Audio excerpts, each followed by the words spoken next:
In Chronicles, the famous verse that we all remember, 2 Chronicles chapter 7 verse 13, when I shut up heaven and there is no rain, or command the locusts to devour the land, or send pestilence among my people. So this is talking about bondage, meaning God is allowing heaven to be closed. God is allowing locusts, speaks of like demons and the enemy, to devour our land and send pestilence among our people. God says pretty much, if I allow you to be delivered to certain things because you forsook me, because you turned your back on me, because you stopped worshiping me, you ignored my truth. And God says, if that happens, I want you to get this across us today. Being delivered by God into the hand of their enemy is not God disowning you. It's God dispossessing you, displacing you, not disowning. And then it says this, if my people, they're delivered into pestilence, they're delivered into captivity, they're delivered into drought. But He says still my people, meaning they did not get disowned. They did not get relationship. God's love and mercy didn't stop. If my people in drought, closed heaven, being eaten by locusts, being eaten by pestilence, if my people, God says the same God who delivers you into the enemy is ready to deliver you from your enemy. Is ready to deliver you from your demons. Is ready to deliver you from your struggle. Is ready to deliver you from homosexuality, from lesbianism, from transgenderism. Come on somebody. If my people, and look what it says. If my people do what?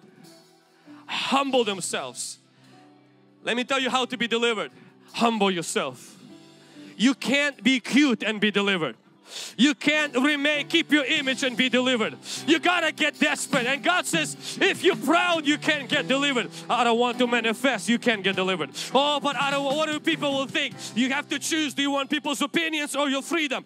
God says, if you're in drought, if pestilence is eating you, He says, humble yourself. When you get rid of your pride, when you get rid of your ego, when you get rid of your self-entitlement, when you get rid of what will they think about me, God says you're ready for deliverance. Humble yourself. But I don't want to tell that person that I'm struggling with that. What will they think? What if I lose my job? Humble yourself. If you want to be free, I'm giving a simple recipe. Humility. If my people humble themselves and they pray, begin to pray. Oh, but I need to go to a prayer line. Prayer line helps. But you know that God can deliver you if you pray. When you're in drought, you don't pray. But when you want to be delivered, you need to pray. That means 5 o'clock in the morning, you need to pray. If you are bound to alcohol, if you are bound to some sexual immorality, if you are bound to perversion, if you are bound maybe to drinking, perhaps you are bound to cursing, maybe you are bound to nightmares or something, and you're like, man, I felt like God gave me up. Humble yourself and begin to pray. Set your clock early and begin to seek the Lord's face. Why? There is power in prayer. God says, if you call upon me, I will deliver you.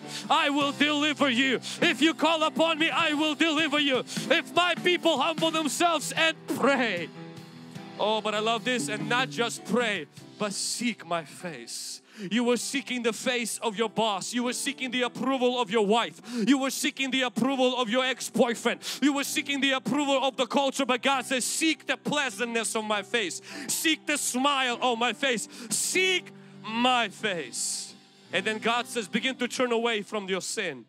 Meaning the sins that you can turn away from. But God, I need you to deliver me. No, my friend. You can cancel that relationship. You can cancel that subscription. You can unplug that TV. You can remove that. You can do that yourself through the conviction of God. Turn from their evil ways. 4 steps. Humble yourself. Pray.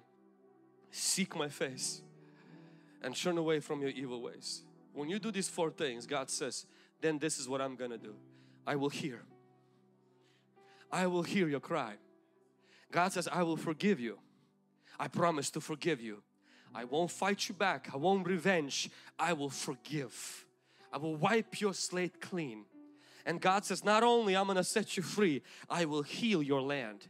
I'll begin to heal your life. It might not happen overnight. It might not happen in 1 week. But God says, I'm going to start restoring the very things the locust has eaten. The pestilence has eaten. Homosexuality has eaten. Your anger has eaten. Your drinkiness has eaten. Maybe your judgmentalism has eaten. Maybe your pornography has eaten. The things that it has eaten. God says, I will not only hear, not only forgive, but God says, I will begin to heal your real estate, your land.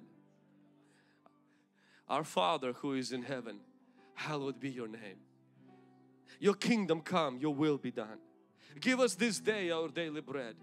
Lead us not into temptation. And then it says this, and deliver us from evil one. That means it's possible to call Him your Father and be needing deliverance.